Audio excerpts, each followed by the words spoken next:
Hello, my friends over at Face to Face Games. It is I, Travis Semulin Sowers, and we're jumping into a Midnight Hunt best of 3 traditional draft on MTG Arena. We've done a couple drafts for you at Fossifos, and I think I've finally gotten a handle on the format and to an extent gotten a bit of a handle on Modern Limited. I've mentioned this some on my stream as well as some on the videos for my own YouTube channel, but I don't think I've mentioned it here. I had a good conversation with Ryan Spain last week, and we were kind of talking about Modern Limited and how it has changed from Limited years ago. And they've kind of removed bad cards. There just really aren't bad cards in the pack anymore. There's obviously some that are better than others. But this has sort of changed the way that you draft to an extent, where a lot of drafts now are more like a cube draft, where you're not as much trying to figure out what's open, although that's still important, as you're trying to maximize the powerful cards that you get. Many of them will be synergy cards, and you can kind of see that jumping out at us from this pack, and that this Ghoulish Procession is obviously pretty bad, but if you can get something going where you can use these tokens for something else, whether it's sacrifice fodder or just have a way of continuously generating them, all of a sudden you can get some value out of it. I do think the decision in this pack is close, but clear, if you will, for what the best card is. So I'm going to take the clear shot. But the rare is certainly not bad. To be fair, the rare reminds me a bit of Sky Knight Legionnaire from every Ravnica set we've ever had, which was a common. Like, power level wise, I'm just not convinced that this is something I want to be first picking. But I could respect Ghoulish Procession if you really wanted to build around it. And I like the mirror as long as you're not playing against blue. You kind of have to side it out against blue because it's slow and they just bounce it, and then that's the end of that.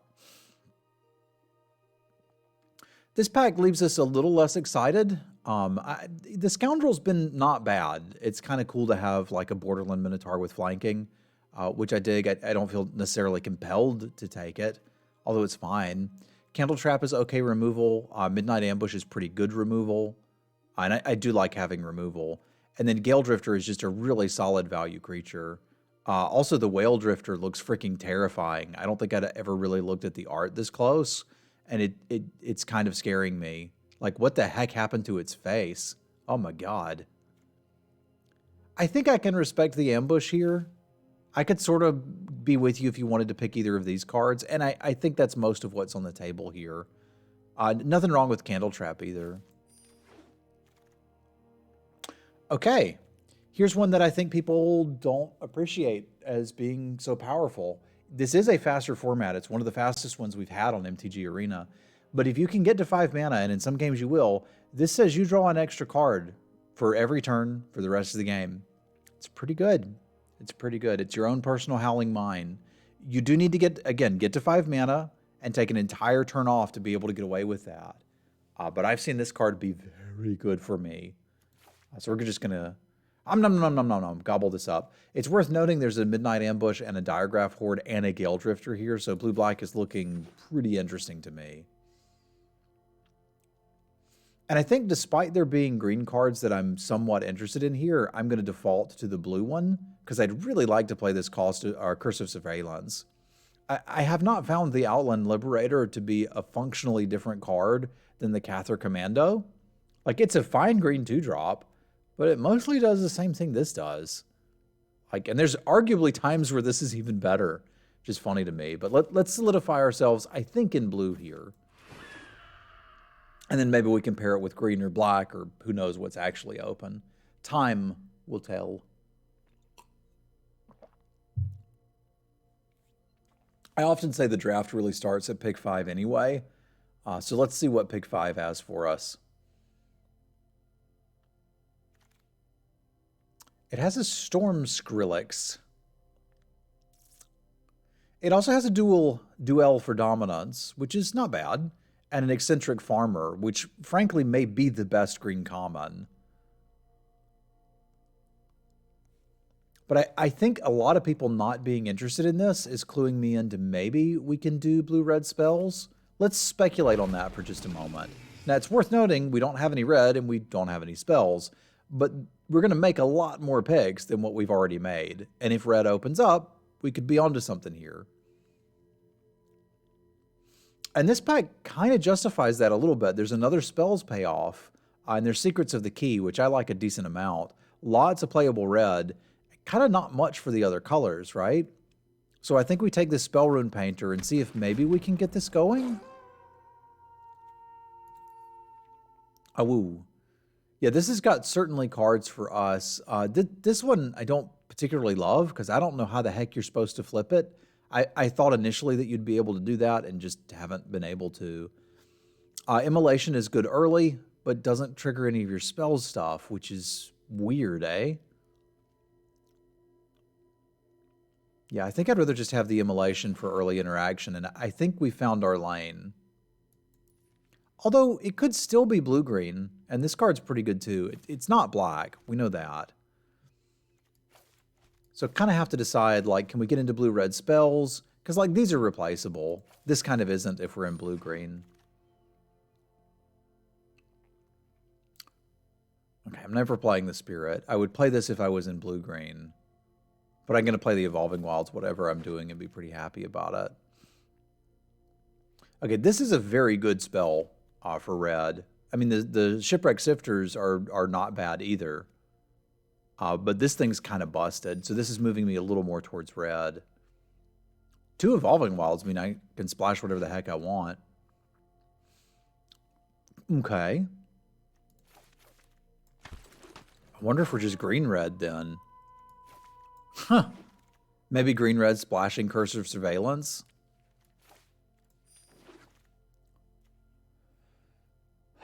So what if we were green something splashing Catilda? How insane is that? If I didn't have 2 Evolving Wilds, I don't think I'd be thinking about it. Like, we've got 3 playable green cards. If we edge into either of these other colors, we could certainly play the cards there. And Catilda is incredibly powerful.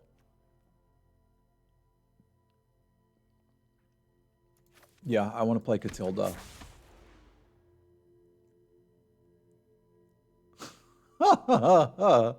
Oh, what a draft. Because it's like, hey, here's your payoff for, or at least a strong enabler for blue-red spells. But we also kind of haven't seen the big payoff for blue-red spells, which would be something like an egg, which I understand is rare, but there's also an uncommon make a creature with power and toughness equal to the number of spells in your graveyard. I'm still going to take this, because like maybe I'm supposed to be in the blue-red spells. Like, we just opened this randomly. That doesn't mean I'm supposed to be going in that direction. All right, what if we hear? We've got an Oregon Hoarder,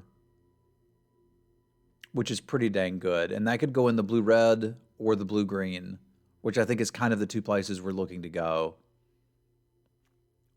Okay, I can work with this. But again, what if it was red-green? Why? Why does it have to be so complicated? I probably need to commit at this point.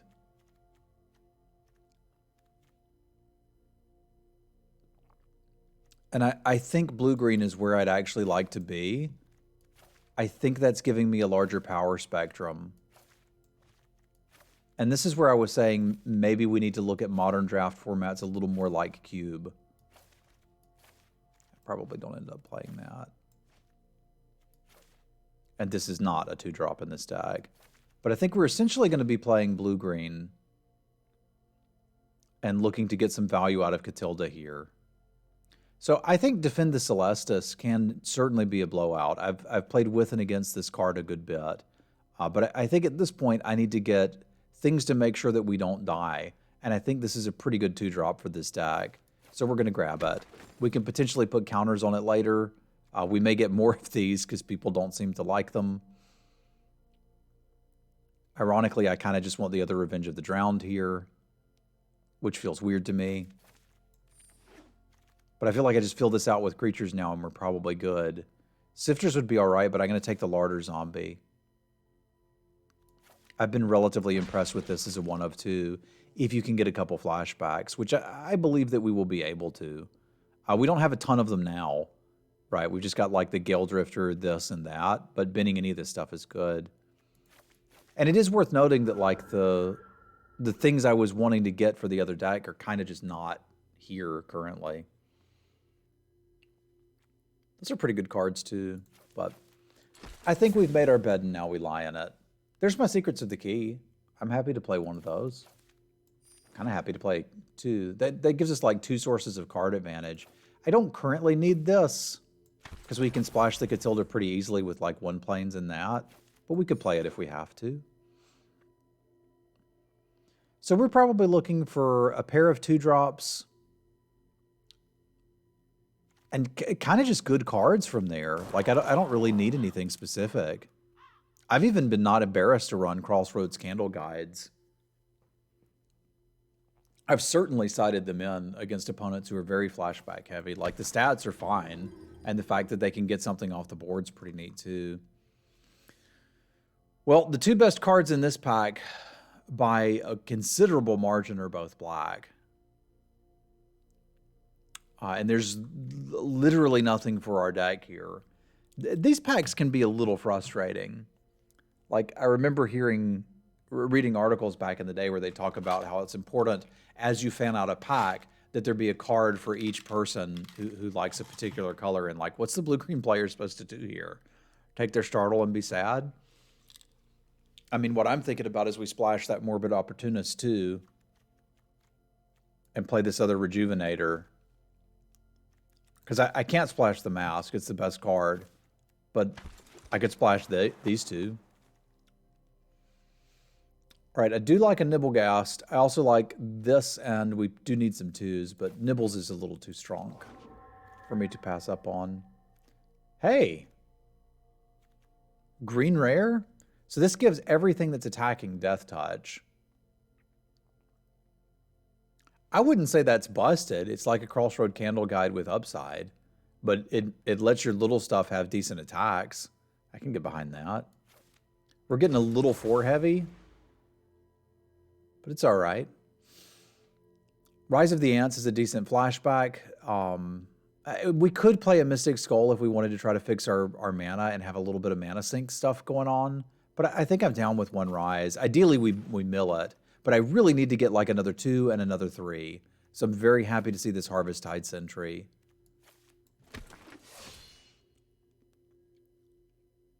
I'd really like another 3. I don't know how much dirtling I can do here. Because like I've already got Curse of Surveillance, which will draw us cards given time, and Secrets of the Key. So I've kind of got like 2 pieces of card advantage.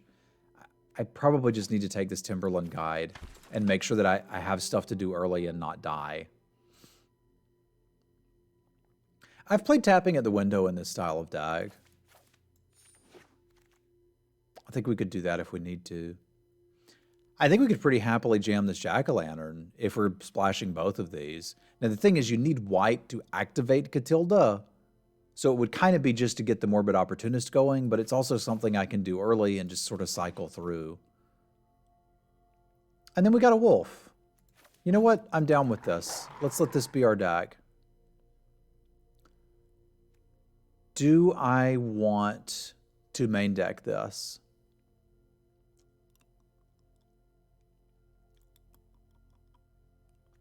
I need to at least consider it.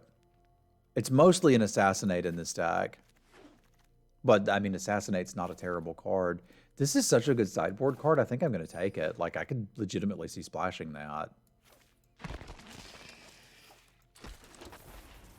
So, do I need to splash the Opportunist is the question. I mean, the Opportunist is really good, but what the Opportunist is doing is messing up my mana, for starters.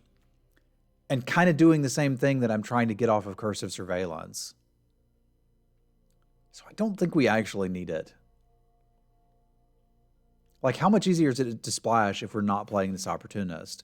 Because at that point, I could cut the Jack-o'-lantern and play, I don't know, literally anything here, right? Like, we could get in a good combat trick.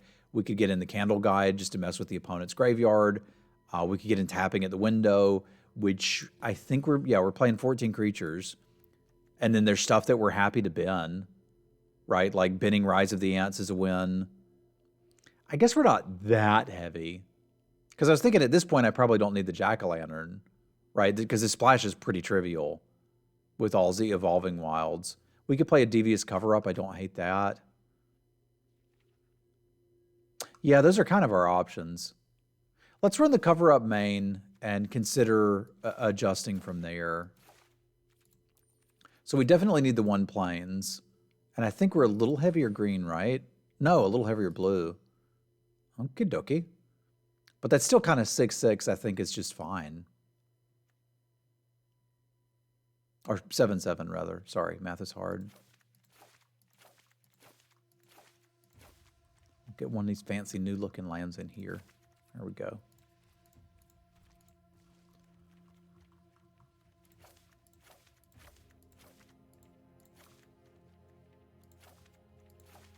There we go. That kind of looks like something to me. I think we could do something with it. Let's see what we've got. All right, here we go for round 1.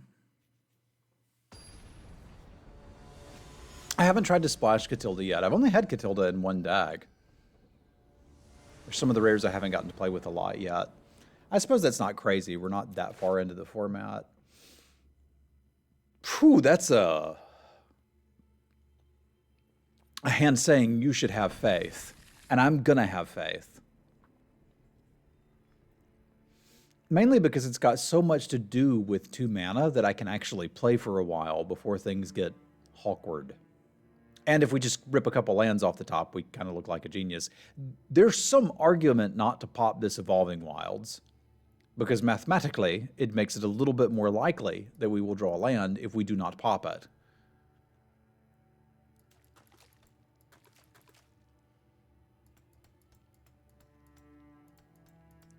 Opponent's really thinking through this. Okay. I still think like the opportunity of having a 3/1 on the play is too high to pass up, so we're going to do it. But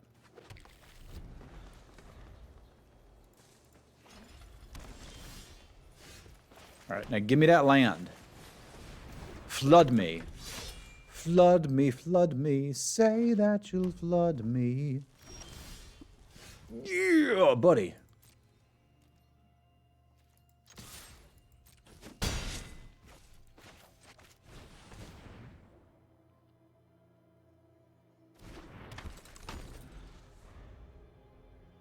God, as soon as they play a 2/4, our whole game plan is over. Oh, they missed a land drop too. That's interesting. Well then. Go 2/1s. I'm going to play this guy out as a 2/2.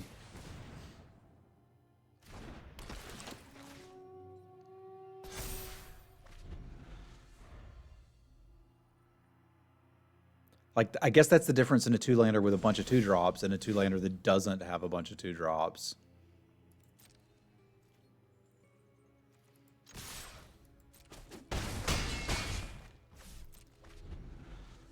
So, play some 2-drops, y'all.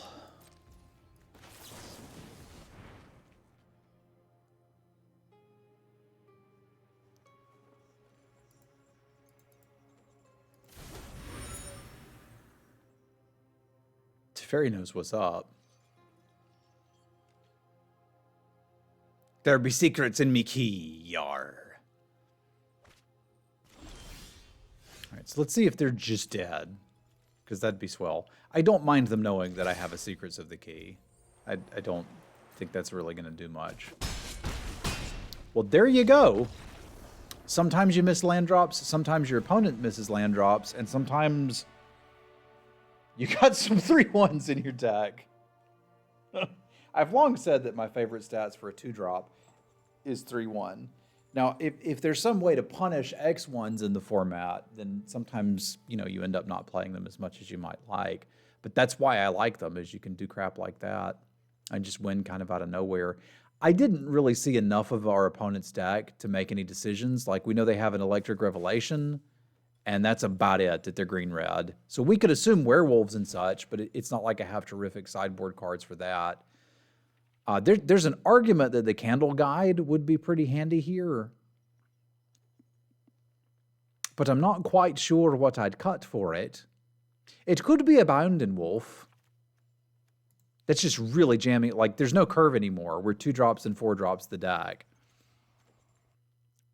But the good red-green decks tend to play several Electric Revelations, and just getting to nom one is kind of nice. And it's like another, like, pseudo-white source for Catilda, which seems handy.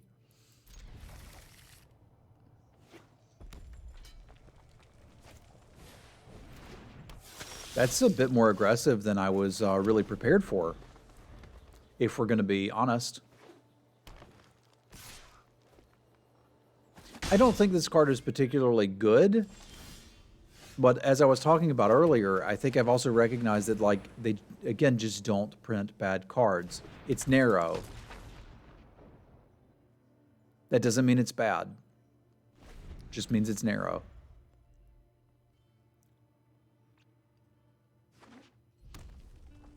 So, presuming they're playing some werewolves, Catilda will be pretty handy there. But not very good against the Stinger.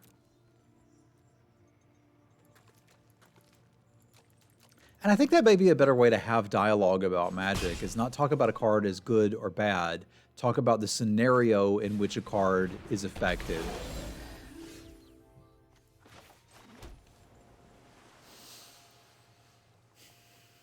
So we can kind of hold up Devious Cover-Up, but that doesn't strike me as particularly useful. I need to be putting power and toughness on this board when possible.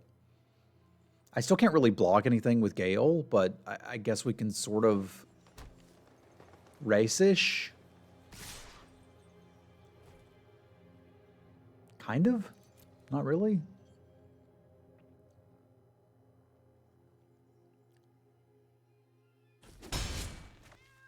Meow. I kind of miss my cat pet.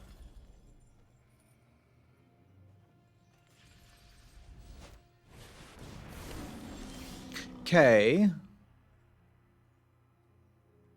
They stuff getting big.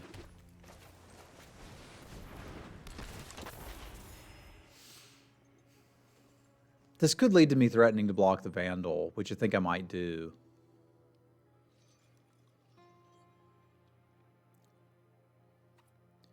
Yeah, let's put at least something here, because, like, we're probably on just activate Catilda for the rest of the game if they don't do something here.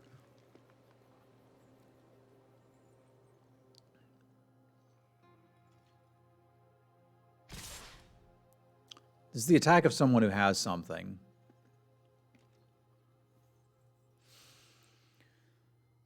What do we think they have?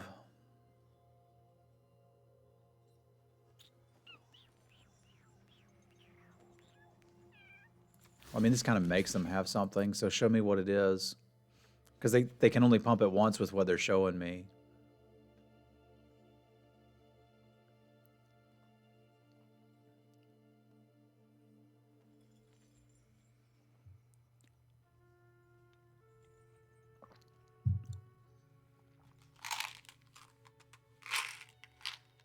There's like a +2/+2 trick. But if that's happening and we're taking 6, I think we're still stable adjacent at least. Because that'd be mostly their whole turn. Okay, it could also be that. But the good news is that's settled. So maybe from here we have this. Do we dump Rise of the Ants? Because, like, I kind of want to keep 6 mana up to pump this and or have Devious Cover-Up, which seems like it might be handy. Maybe just getting a turn off to do this would be nice, because I could do that and hold up Devious Cover-Up. Which means I could threaten to double block this.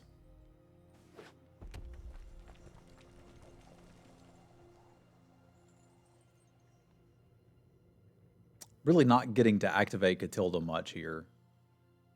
But this is the opposite hand as the previous one. Like, we just didn't draw any 2-drops. So they activate that twice. That's 5, 6, 7, 8, 9. We go to 2. And are stable adjacent, he said, hopefully.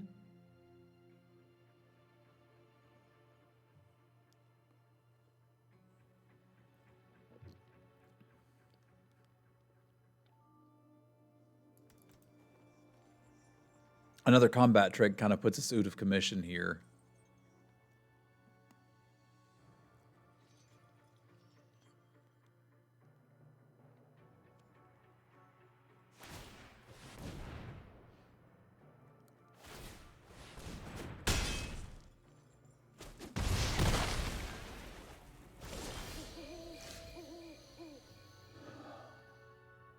All right, so we would need this one tapped.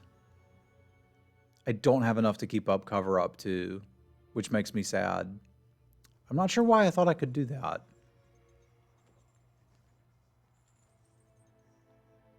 Oh, because I was thinking this thing was going to be alive still? No, it was never going to be alive.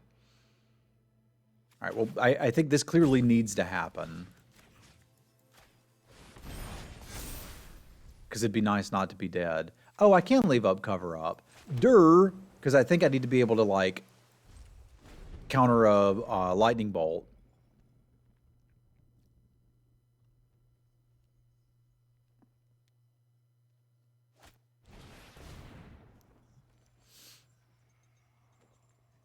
I don't think I need to counter that, but it's kind of scary that they might not play anything else. That seems like a better thing for me to counter.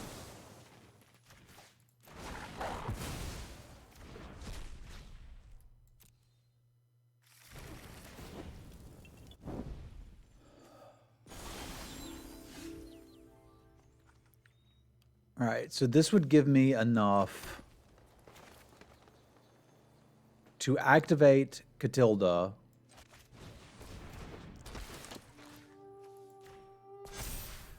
and block the things I need to block. So I guess we're doing that, but I think Catilda's dying, which makes me a little nervous. And if they have a removal spell, we're just dead. So this, to be fair, the Stinger has looked good here.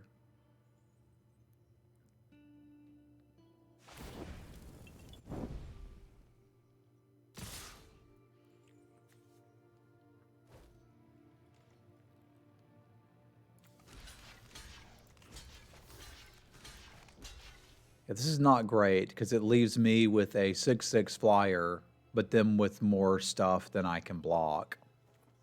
But it's kind of still where I gotta go, sadly. Sorry, Catilda, we tried, yo. She can't even tap herself, right? So I can't pump them because I can't get mana from her otherwise. So I don't even get the 6/6 flyer. I get a 5/5 flyer. Yeah, this Stinger is the scourge of my existence, but we've also flooded out a bit. Yeah, we did. Just couldn't ever stem the tide. And the Lunar Frenzy was really good. Okay, so how do we feel about our chances now?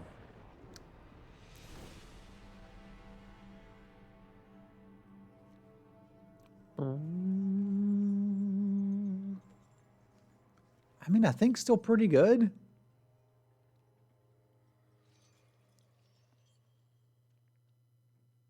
Yeah, I didn't love the Devious cover-up.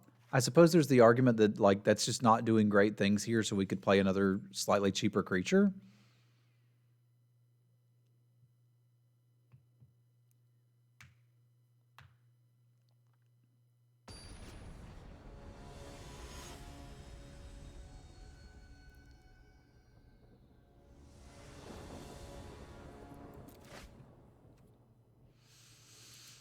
Okay.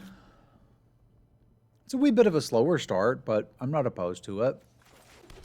I would have loved a Revenge of the Drowned at any point in that last game.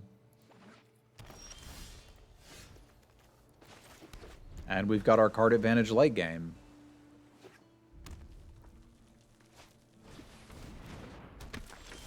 Man, 3/1s are so good.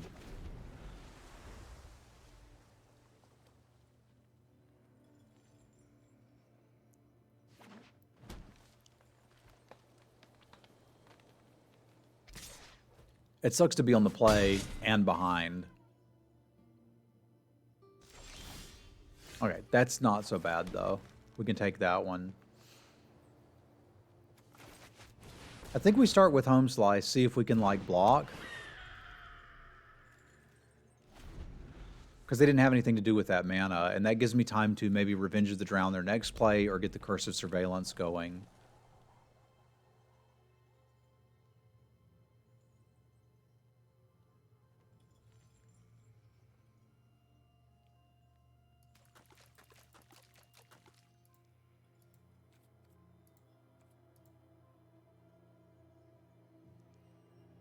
Think, think, think.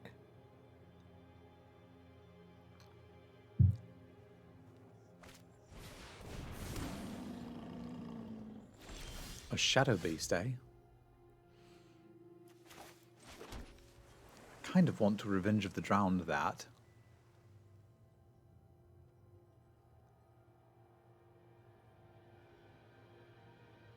I think I'm going to.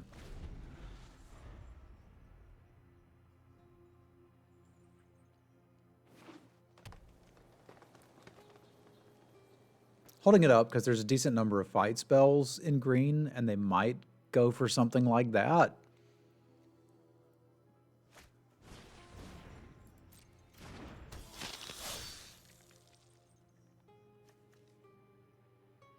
We can still block the Sentry. That's fine. Another land would be nice, so we could go Rejuvenator into Angler.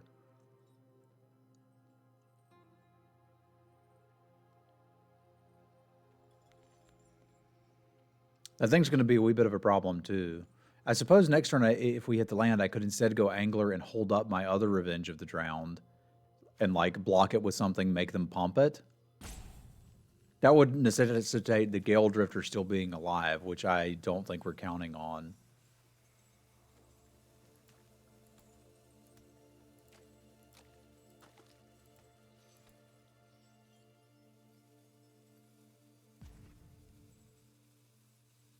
Boop.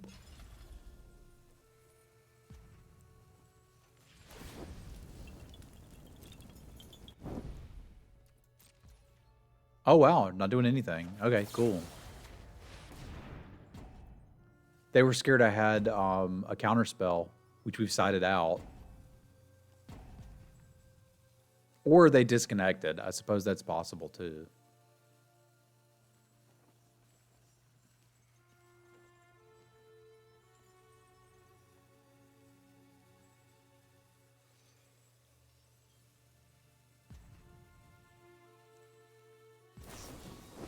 Okay, they did have the fight spell. Good for them.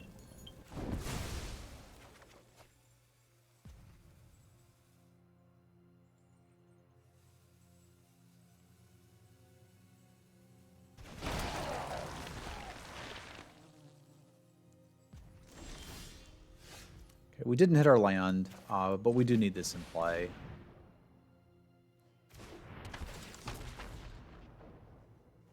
Both for Catilda purposes and other purposes. I don't think we really have much to do with the zombie token.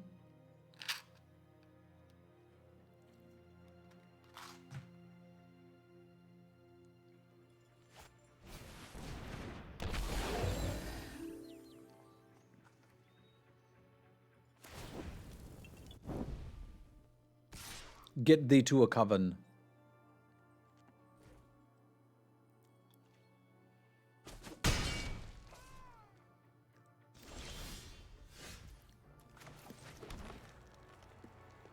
So I think what I'd really like to do here, if I can, is get something... Well, at 17, I probably have time to do this, frankly. I was thinking I'd really like to be able to block and have Revenge of the Drowned up. But this is like, hey, you want to take a heap of damage to draw 2 cards for the rest of the game. Define heap. 6, 7, 8. 8 damage, go to 9. I think I can do that.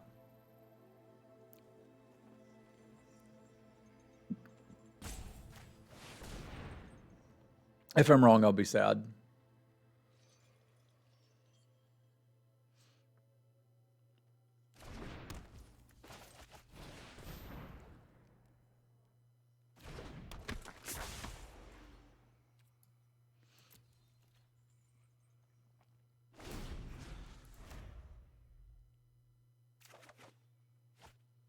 I'd rather not be sad, though. Like, that'd be way better.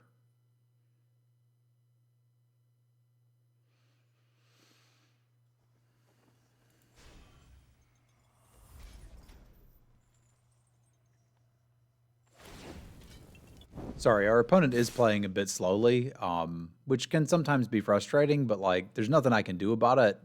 And it's also like just not something that's worth getting upset about, and in my humble opinion.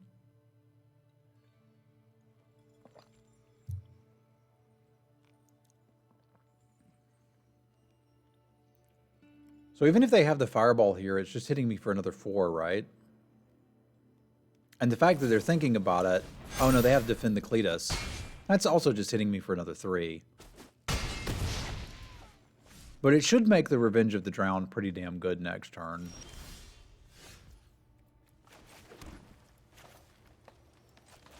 So I think we're going to leave up the possibility to use Revenge of the Drowned and the possibility to pump with Catilda, because we have both.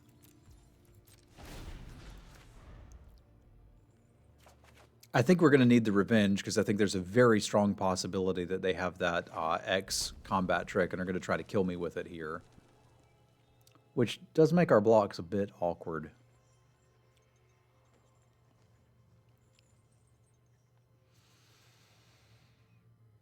Because I'm kind of going to have to block whatever they do that on.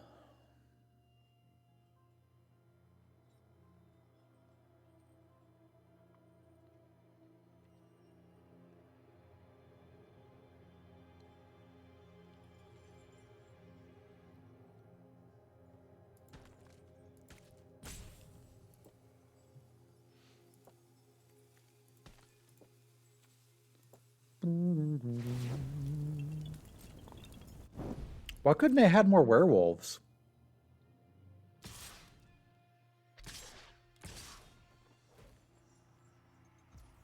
So I think my best block is this one. No, it kind of can't be, can it? It would have to be here. Because this would encourage, like, this is putting me to 1. No, then they just don't cast a spell and I die. That's not going to work either. It would almost have to be here. And, like, use the trick, or I'll bounce that thing. Yeah, if they just activate it, I can bounce it and technically not be dead, although it's really close.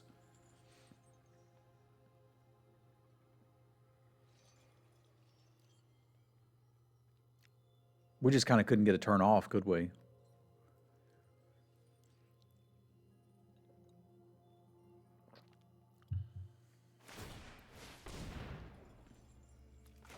Yeah, my hand is kind of forced here. So if they do have the combat trick here, they can do it for +2, which still doesn't kill me, but it puts me pretty freaking low.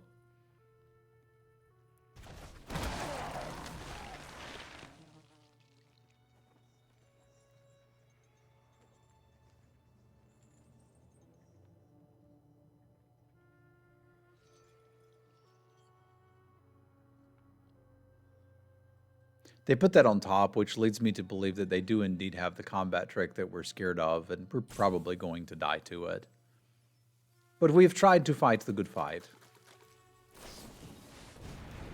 Yeah, they did have it.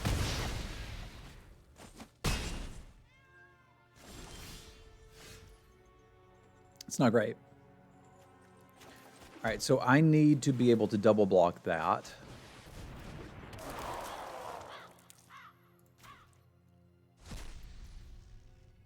Which I'm not going to be able to do. I should have Oregon Hoardered first. I suppose I could Oregon Hoarder into a land if I haven't already played one, and I don't remember. But this is our own... I guess we're getting land anyway, so it doesn't super matter. And this technically leaves me enough blockers to block things, right? Like, I can double block that and block this. So we're still in this, sort of, kind of, not really.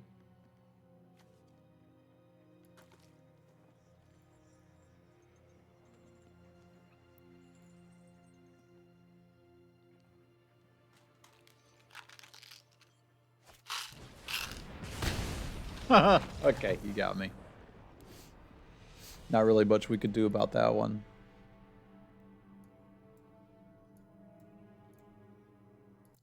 All right, as is tradition for the Fossa drafts, I think we almost always get like a 1-2 or a 2-1 for these, which is kind of funny. Come by the stream sometime if you would like to watch me perform well. Maybe I do better when Twitch chat can help me. Sorry, I thought I could say that with a straight face.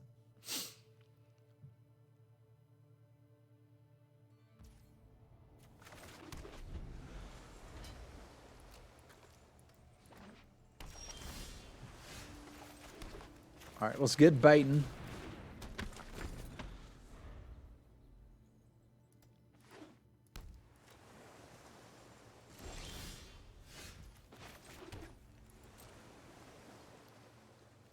Yeah.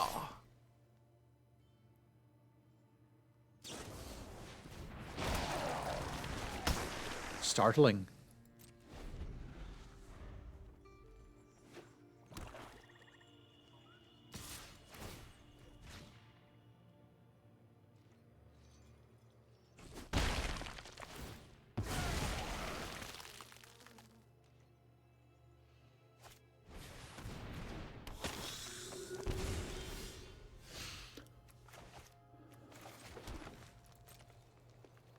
Yeah.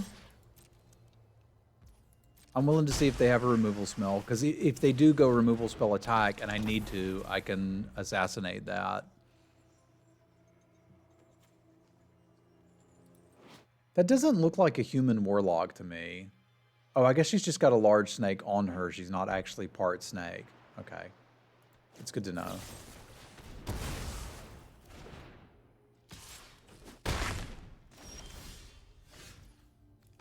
Okay, slight change of plans. We're going to do this now.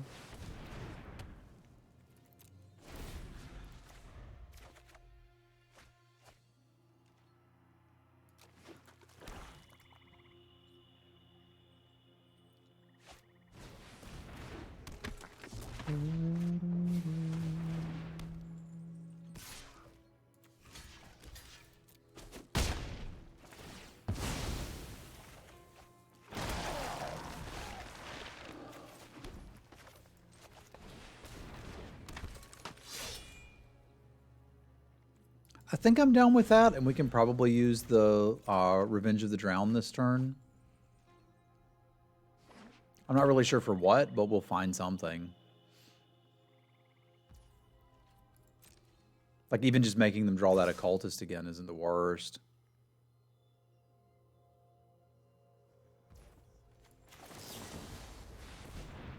Like, we're drawing 2 cards a turn. We can kind of afford to spew off this one.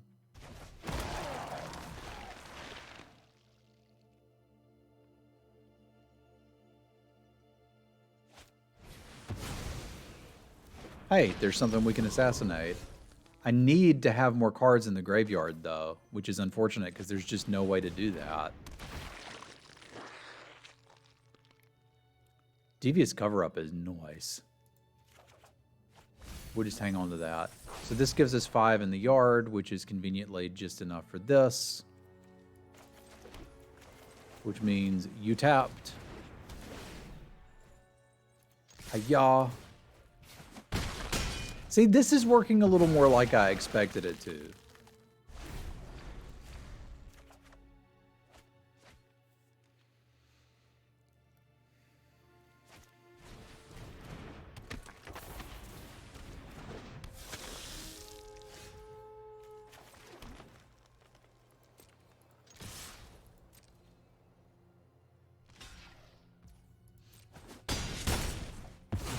I need to use nibs to get them and counter whatever they do next turn.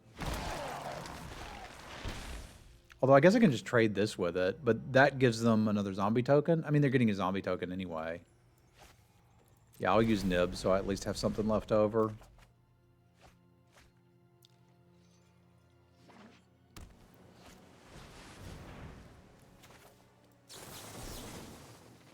Let's get you back in, and you back in. Because I could use that to get rid of their enchantment, which would be pretty neat.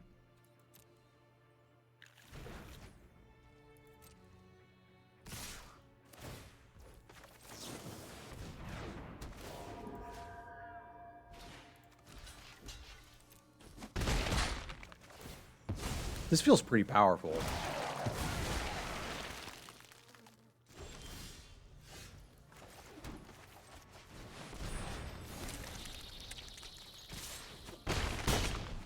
Ants out. Yeah, that was mighty nice. And again, we had the opportunity to destroy this enchantment and just didn't care. But it is possible their deck is doing something with that enchantment that we just haven't seen yet. But so far, it's a bunch of cards I don't like. But there's a bunch of cards I don't like in this format. I think at the end of it, this may be a format I don't really enjoy. There doesn't seem to be a lot of depth. There just seems to be a lot of, here's a bunch of crap you can play early, which is an interesting answer to the werewolf problem.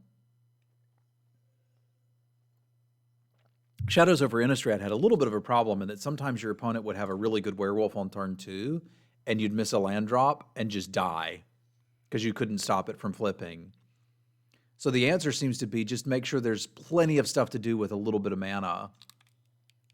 Which, like, sure, it solves the werewolf problem, but it also means that the games are just incredibly fast, which is not entirely my jam.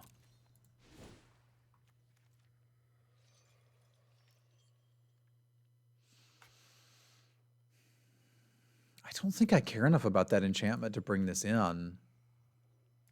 Maybe if we saw that they had their own Locked in the Cemeteries too, we could consider it, but like we've got main deck hate for it.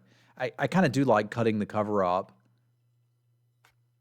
and maybe playing a combat trick or a candle guide. Yeah, I can get behind a candle guide. They've probably got a flashback or disturbed creature in that deck. It's kind of hard not to have.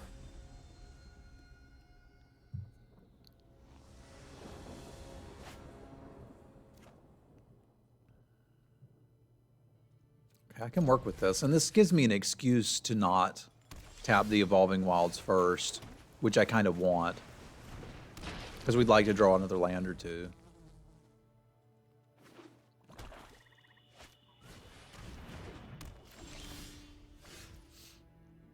Probably will have to get green with it.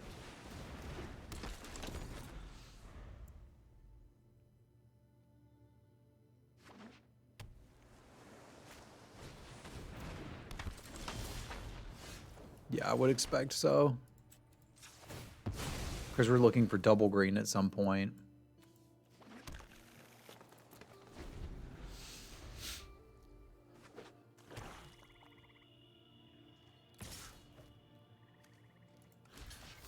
Okay.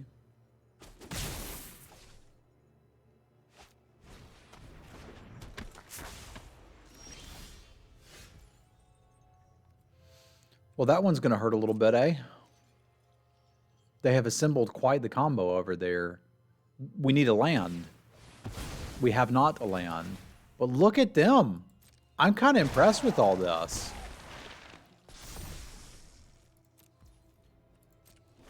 They made a 4/4 and a 2/2 and drew like 2 cards.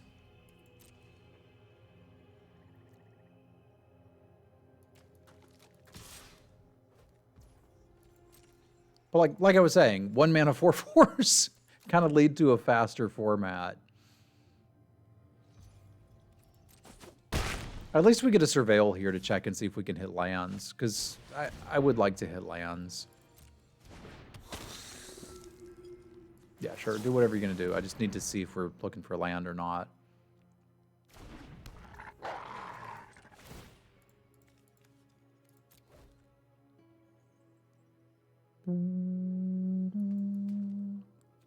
Yeah, we'll hold on to that.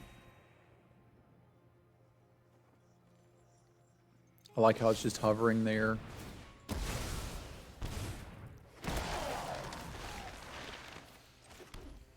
All right, so Oregon Hoarder would be all right. Could let me double block the demon. I think I'm okay with that, and it lets me make sure we hit our next land drop, which we kind of need to. Well, this sort of sucks because we're never going to be able to cast our Catilda if we draw it.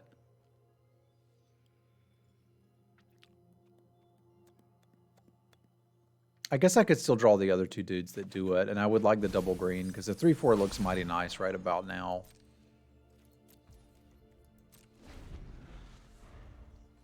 We've got reasonable adjacent blocks here.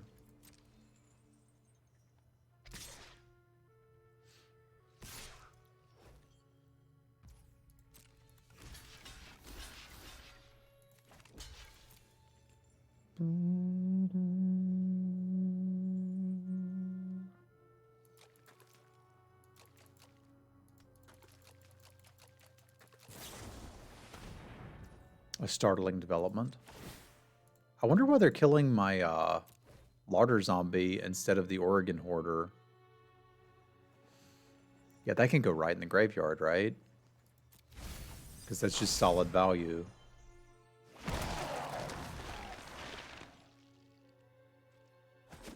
Because the larder zombie isn't able to block anything. I guess they just really value, or think that I'm really going to value the tap ability on this, which sure.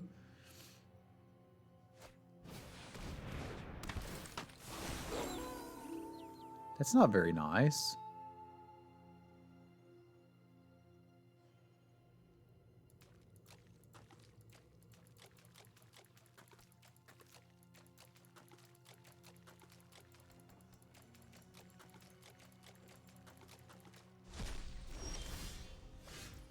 What?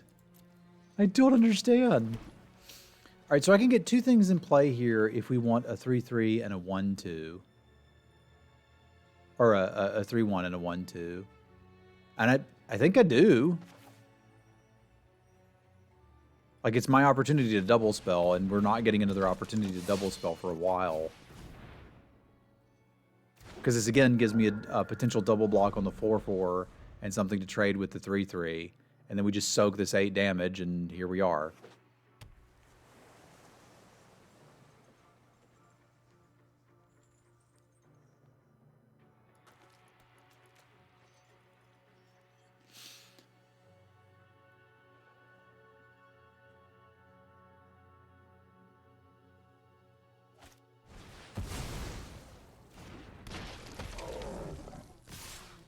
Okay, that's at least damage I'm not having to take from that guy. We like that.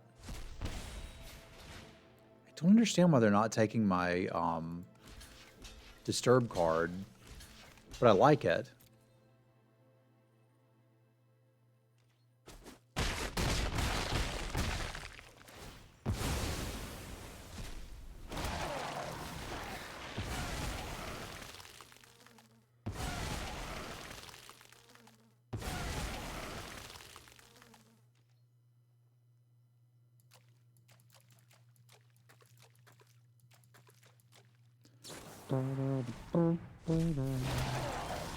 I guess they're just mocking me. Huh. With like, yo dog, I got you. What you gonna do? And I mean, they're not wrong. Because I do think they're gonna kill me.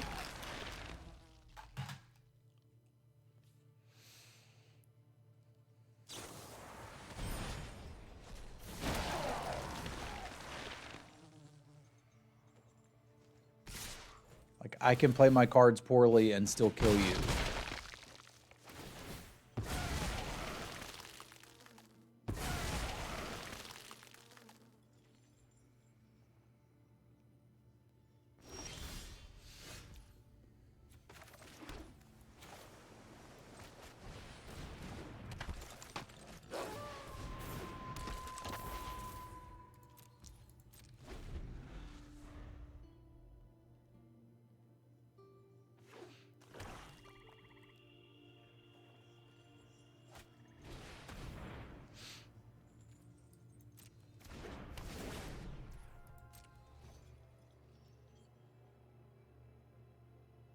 Perhaps not ideal.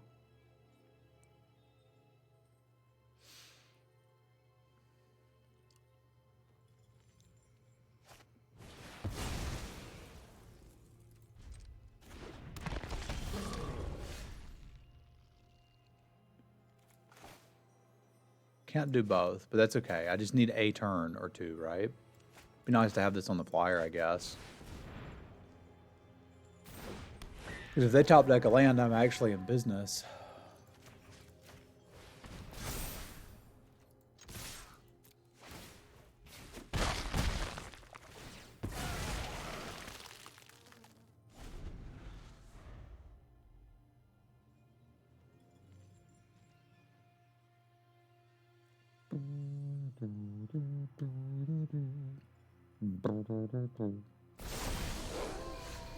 So much for yo enchantment.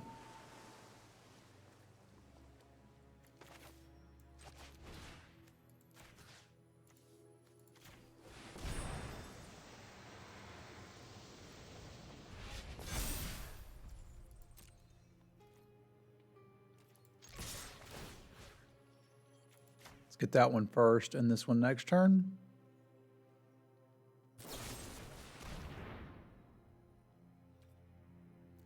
Okay.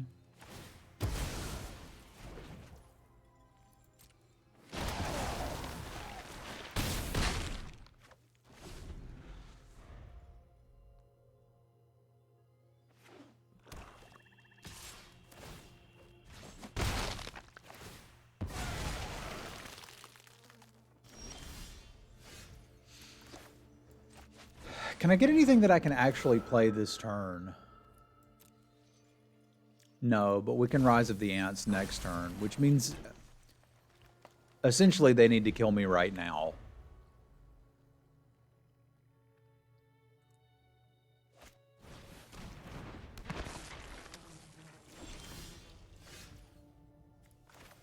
Oh.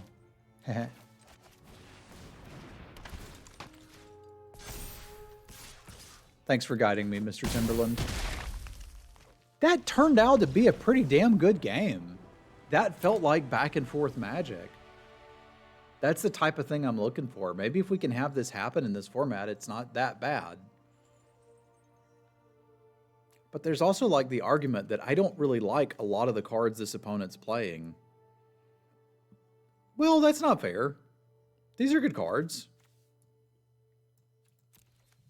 These are good cards. It's like a constant battle not to become a grumpy old fart when you play Magic. And to accept that, you know, formats change and things shift, and the way the game was played 20 years ago doesn't mean that it should be played that way now.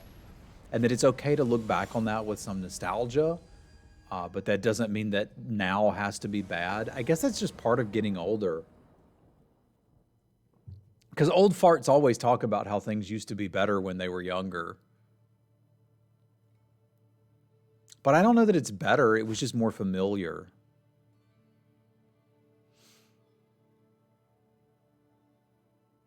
This looks like the opener we've wanted every game. So we keep that.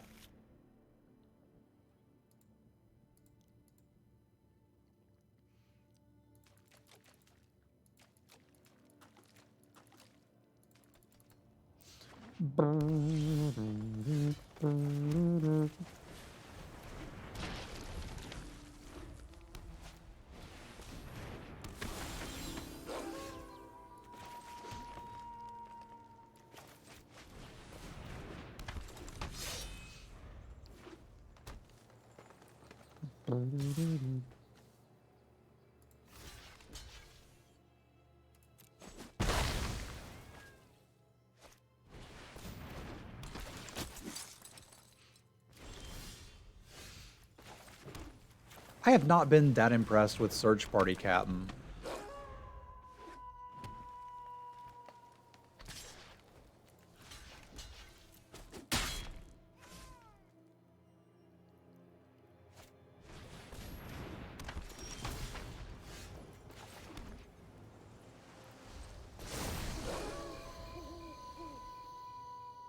Got Clear Shot, Devious Cover-Up, and Revenge to hold up. This looks great.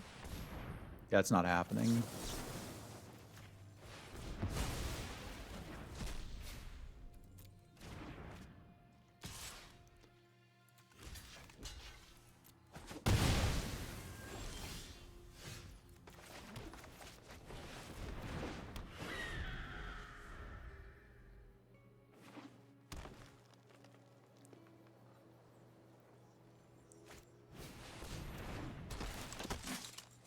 It's a lot of searching.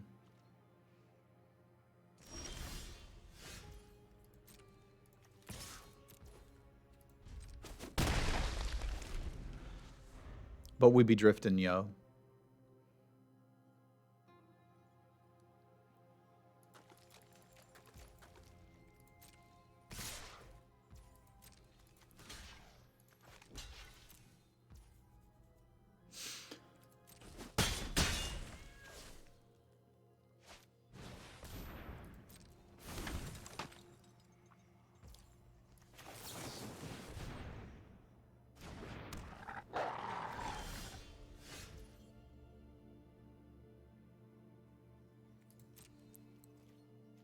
I think I'd rather run out the Viper now. I was thinking I might attack with these and use Clear Shot, but I think this is just better.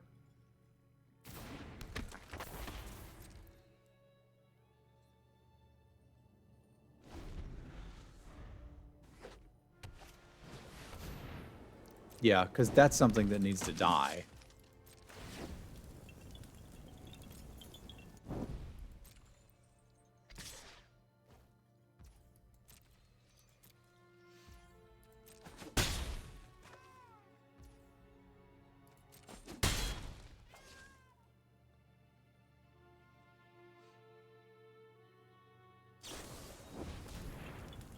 Wouldn't say this is ideal, but again, we're going to untap and kill it. Don't need that island.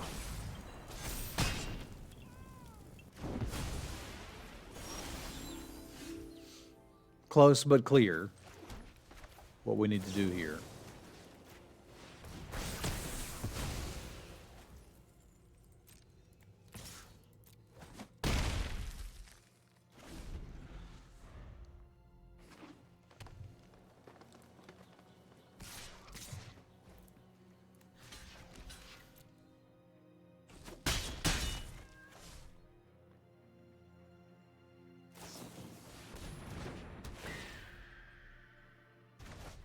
Now that's pretty cool. That is the best Griff I have seen so far. Because I don't think the Griff's all that great. But that one was pretty good.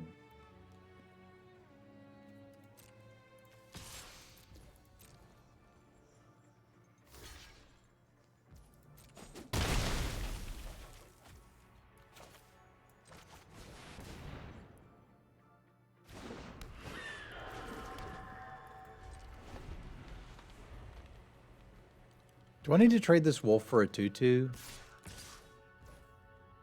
I don't think so. All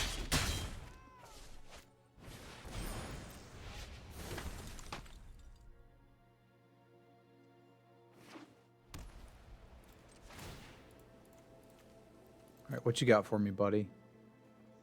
That's not really what I'm looking for. I'm looking for something like Rise of the Ants. Like, ideally, I don't want to hit another land. That would be a bit of a catastrophe.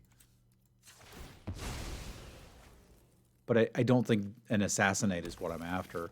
I'm starting to think now I may need to trade this wolf off. And I'm kind of terrified that they have a Rise of the Celestus. But if they do, we probably just scoop them up here.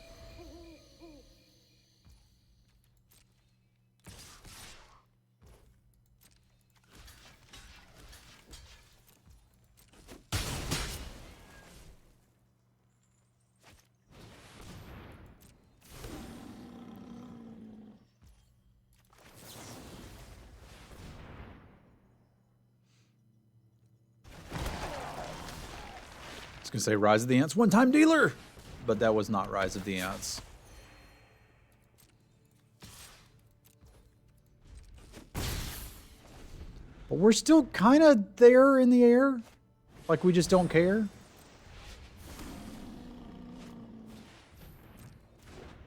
All right, I'm going to need some help, Dag. I'm going to need some help. You could do it. 1, 2, 3. Is this the card that wins us the game? You know, I wouldn't say it's the card that wins us the game, but if I can untap with it, might be okay. What do my blocks look like? Because it gives me a mana sink, which I like. So every turn my stuff just gets larger and larger and larger. I like that. It's just I'm basically skipping next turn. Which means I kind of have to chump with the Larder Zombie. Like, I really need to just untap and answer that tapper. Because they could just tap end of turn, then tap on their turn, then swing, I block here, and they're getting through 2, 4, 5, 6, 7. I think I can handle this, but it is bloody terrifying.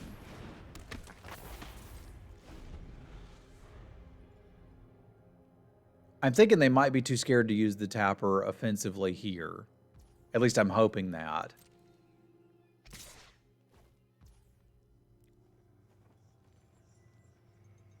I'm just taking this 4.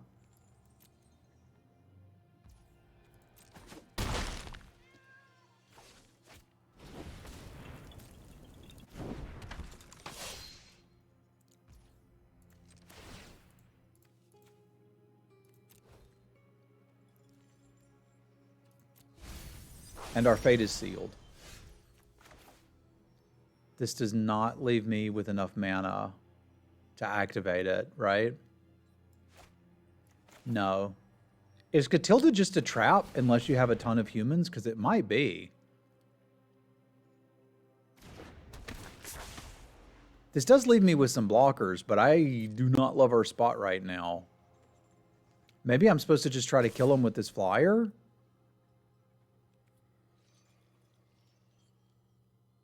I'm scared.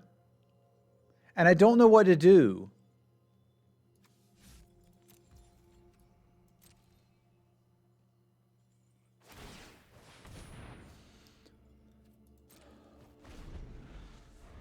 Because I think my opponent might be able to kill me. And I don't want to die.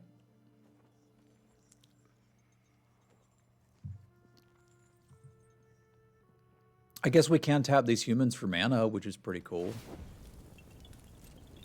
I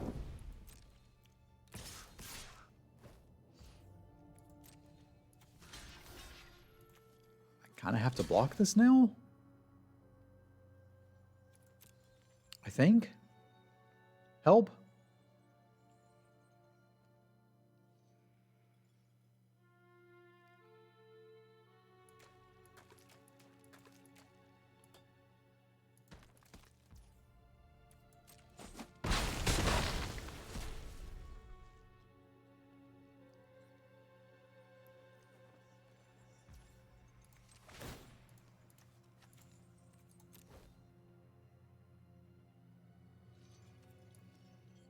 I mean, binning it is just solid value, right?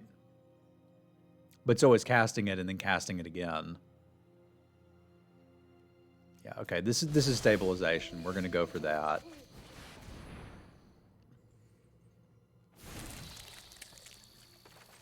Cast it again! I mean, I can't quite cast it again, but we're gonna cast it again next turn.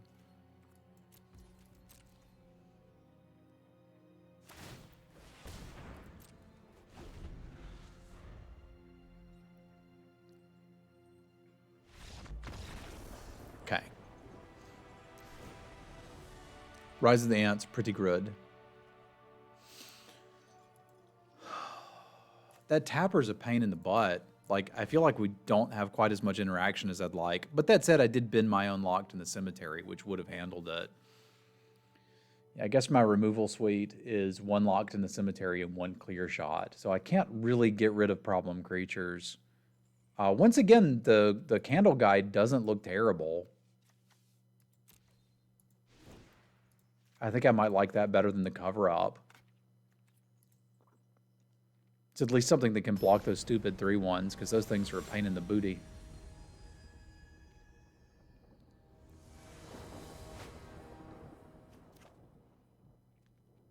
Okay. That looks like a turn 2 Catilda. And then cross our fingers.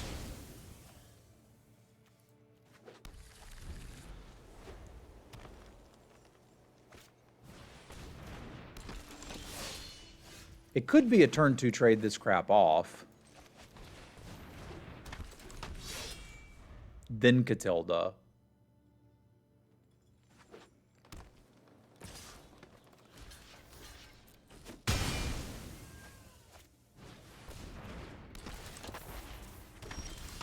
That's a wee bit less threatening.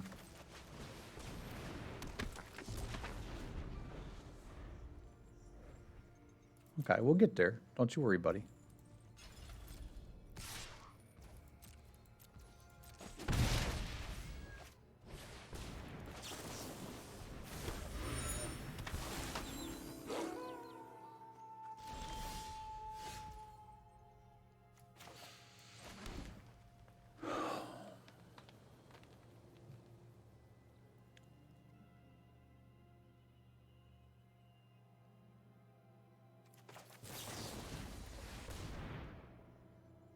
I think they're missing lands and can't afford to top this.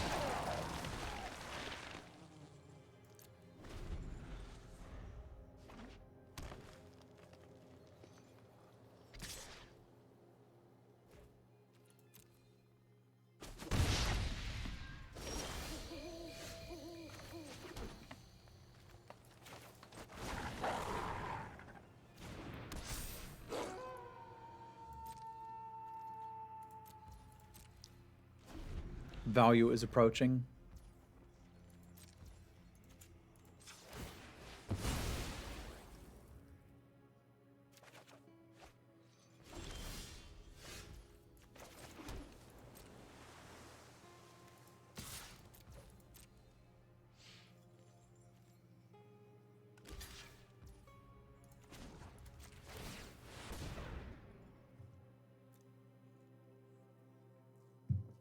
I assume they got something.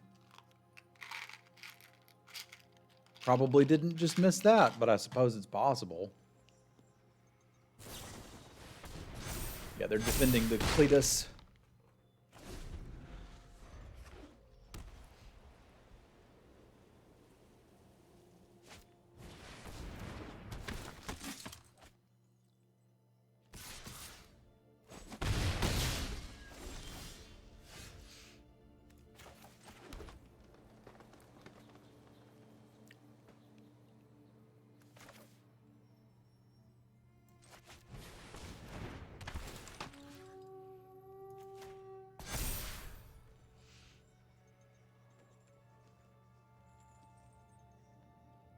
We can wait.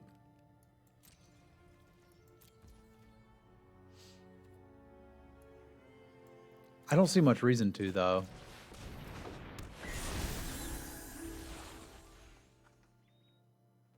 Like, I do need to eventually kill this, but I can do that with Clear Shot in a little bit of time.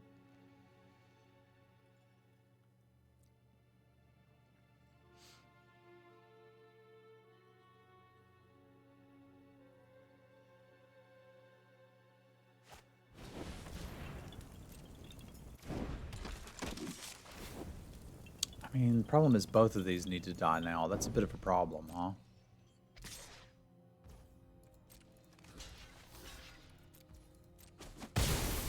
Because that mana sink is terrifying.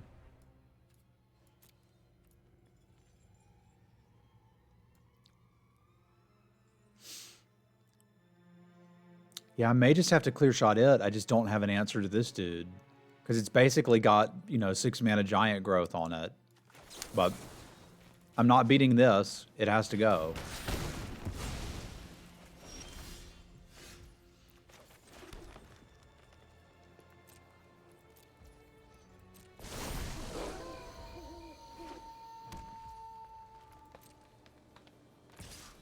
So it's got 6, 7, 8, 9, 10. And I've got 5, 6, 7, 8, 9, 10, 11.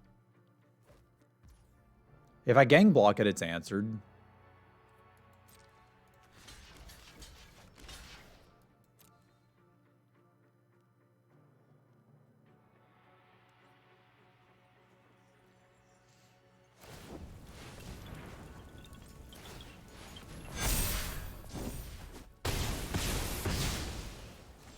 So there, both answered.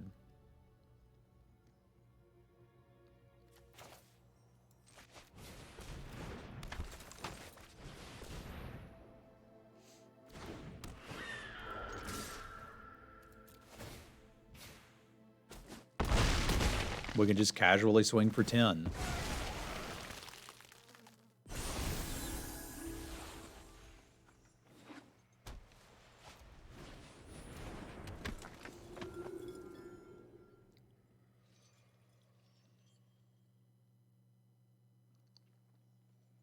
I think I might with that.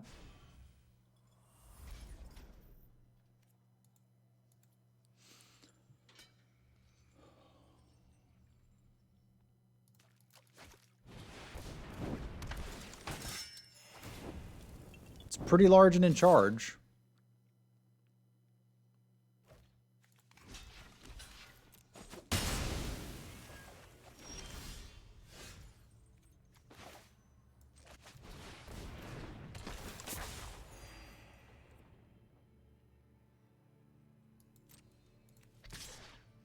Wondering if I try to trade those off. I may have to.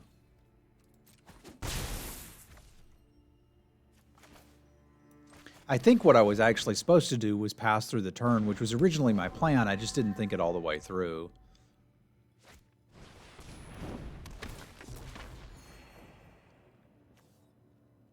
Well, now it kind of doesn't matter because it would trade for it even through it. So I think I can pretty happily double block it if they attack with it.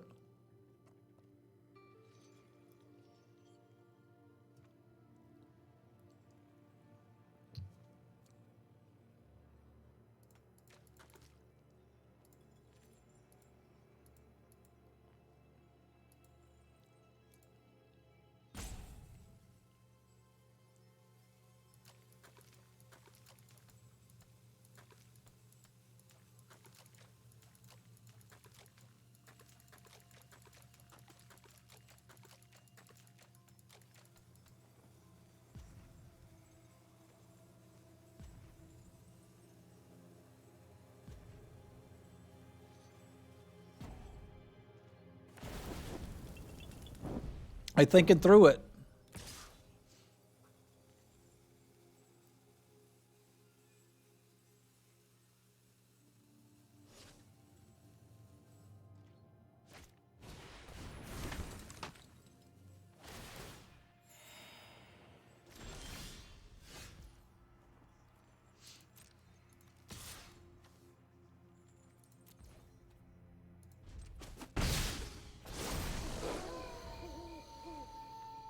Nibs might be pretty handy here.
Probably should have Oregon Hoarded first.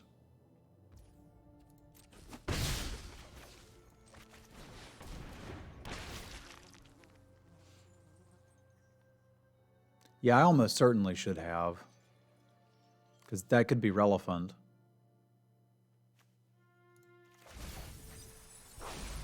But I mean, our choice of 2 flash creatures is pretty relevant too. I could have both of them. Which I think I kind of like more than the Larder Zombie this turn, because he's pretty easy to work in.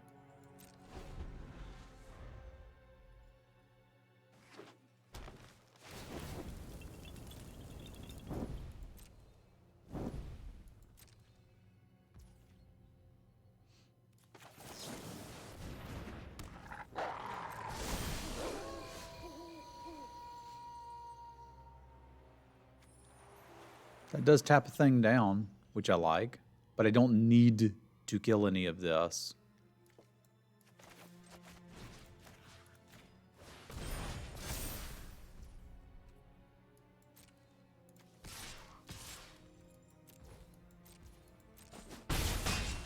And I think I'm fine enough flipping this back over.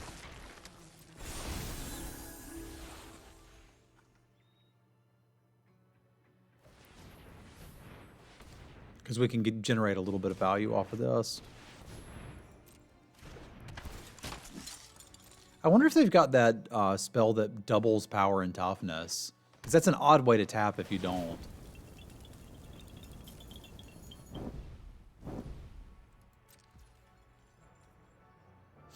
Okay, I don't usually flash in nibs for no value, but when it's lethal, I do.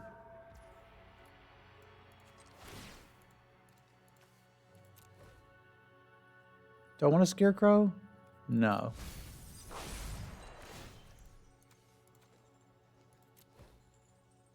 Yes, I would like that. Just in case they have a Flash Wolf of their own. But it would appear they do not. So we've at least rescued the 2-1. And that used to be my nickname back in the day. Back in the Moto days. They called me Travis 2-1 Sours. I was not super unhappy with this, although I'm thinking I may need to reevaluate the format some, because some of the 1-drops that I've dismissed as unplayable, like, you may just have to play them in the context of the format, which I don't have to like it, and I don't have to like the format, but there's no point in losing in it, right? Because, like, I'm pretty happy with Larder Zombie, but I've really dismissed the 1-drops from the other colors, and maybe they're not that bad. My old brain kind of can't wrap around that. So those of you that are my age watching this, so you're in your late 30s, early 40s, thinking like, hey, these cards seem weird, let me know in the comments how you feel. And those of you youngins, it's going to be you. 20 years from now, people will be playing 1-mana 5/5 flyers, and you'll be like, I remember when 1-drops were not that good. Arr. I'll see y'all next week.